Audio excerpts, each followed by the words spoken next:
Oi, eu sou a Marina e esse vídeo é sobre Hakushisha. Hakushisha é um livro da Adriana Lisboa que foi publicado pela primeira vez em 2007 pela Alfaguara. E a Adriana Lisboa escreveu ele com o auxílio de uma bolsa da Fundação Japão. Hakushisha vai contar a história do Haruki. O Haruki, ele vem de uma família japonesa, mas ele é carioca. E ele fica encarregado de ilustrar a tradução da edição do Diário de Saga, que foi escrito pelo Matsuo Basho, que é um poeta japonês do século XVII. E aí, para o Haruki fazer um bom trabalho, ele decide ir para o Japão, fazer uma viagem até o Japão. Mas aí, nas vésperas da viagem, ele tá no metrô com o livro original ainda, porque ele não tem uma conexão com a ancestralidade dele, ele não fala japonês, ele não sabe ler japonês, mas ele tá ali com aquele livro original porque ele quer ver aqueles caracteres, né, que pra ele não dizem nada, e quer ver a plasticidade da coisa. E enquanto ele tá no metrô, uma mulher surge pra falar com ele, se levanta, pergunta que idioma ele tá lendo. E aí eles começam a conversar, saem dali do metrô, vão sentar no bar, né, pra se conhecer melhor, continuam conversando, e o Haruki resolve chamar a Celina pra viajar com ele. E olha, a Celina aceita. E aí, antes de falar um pouco mais do livro, eu já quero pegar na questão da escrita, né, e da narração, porque Hakushisha é um livro extremamente bem escrito, que tem uma prosa poética. A Adriana Lisboa, ela é conhecida por isso. Ela, inclusive, é poeta, o que às vezes ajuda, né? E ela tem 2 livros publicados de poesia. E em termos de narrativa, a gente tem narrativa em primeira pessoa e em terceira pessoa. O primeiro contato de narrativa que a gente tem é a narrativa em terceira pessoa, que é a narrativa que vai acompanhar o Haruki. Então, tudo que diz respeito ao Haruki é em terceira pessoa. A gente também tem uma narrativa em primeira pessoa, que é a narrativa da Celina. Então, quando a gente vai acompanhar a história da Celina, que é essa mulher que ele conhece no bar, é uma narrativa em primeira pessoa. E, além disso, a gente também tem outra narrativa em primeira pessoa, que é a narrativa do Diário de Saga, que tem alguns trechos ao longo do livro. Não só do Diário de Saga, mas também dos haikais do Basho. Porque o Basho, como era um poeta, ele escrevia haikais, então ele incluía os haikais dele no próprio diário, e isso aparece também na narrativa de Hakushisha. E aí, falando rapidamente do haikai, o haikai é um poema que surge no Japão, né, esse formato de poema, que é o haikai, e ele tem 3 características. A primeira é o corte, que é kire. Se eu estiver pronunciando errado, e eu provavelmente estou, vocês me corrijam, me ensinem aí como é para pronunciar isso, mas que, enfim, esse corte, ele vai meio que dar a dramaticidade do haikai, e ele também vai dividir o poema em 2 partes. A segunda característica é a palavra de estação, que é o kigo. E a palavra de estação é uma palavra que vai fazer uma referência à estação do ano em que aquele poema foi escrito. E a terceira e última diz respeito à forma, que é o teikei, que é basicamente a escansão, né? Os 3 versos, são sempre 3 versos. E assim, eu já queria falar que a escansão, a maneira como os japoneses fazem a escansão é um pouco diferente da maneira com que a gente faz a escansão, né? Então a questão, por exemplo, da última sílaba no final, que a gente costuma cortar, e os japoneses eles contam essa última sílaba. Então assim, a gente tem essa contagem das sílabas poéticas que é um pouco diferente, mas isso também vai entrar na maneira com que os haikais são feitos, e isso vai contar.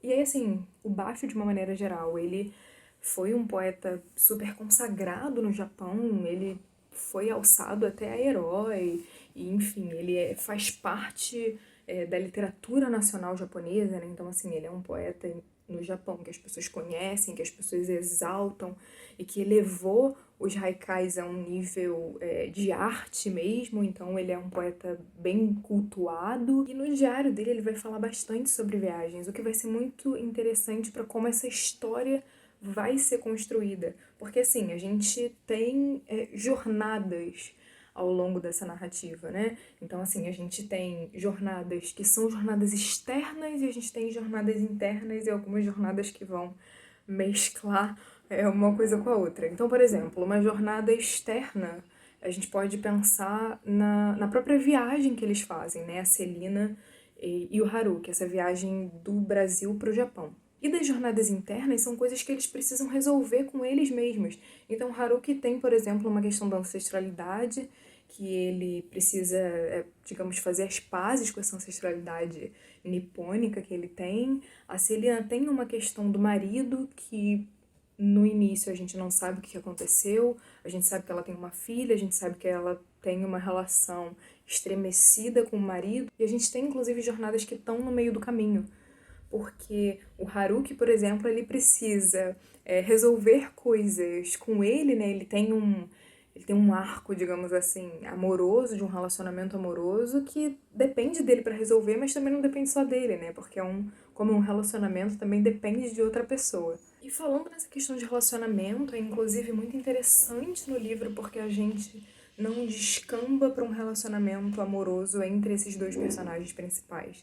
Então, assim, a gente tem a Celina, a gente tem o Haruki. No começo a gente pode até achar que o relacionamento dos dois vai descambar para algo amoroso, porque, enfim, eles se conheceram e tiveram aquela conexão instantânea.